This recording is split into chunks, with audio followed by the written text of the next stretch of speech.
şimdi, yemin ederim. En son 5 yıl önce gelmiştim sanki. Değil mi? 5 mi oldu? 5 oldu mu? 3 mü 5 mi? 4 mü? O da bilemedim. 4 yaptım bir 3 ya. 3 mü?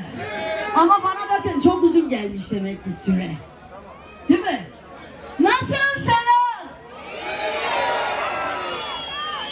Allah'a şükür ne güzel sevenlerim var. Binlerce kez şükürler olsun. Hepinize tek tek, hepinize, küçüğünden büyüğüne kadar hepinize tek tek teşekkür ediyorum. Ayaklarınıza sağlık, kurban olurum.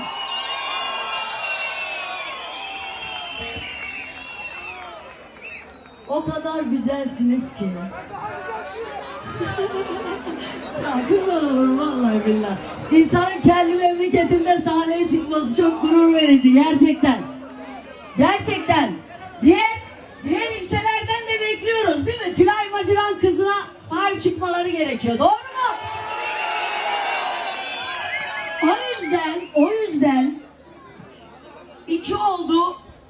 Akıncılar beni 2. kez unutmadı. Bir kocaman alkış.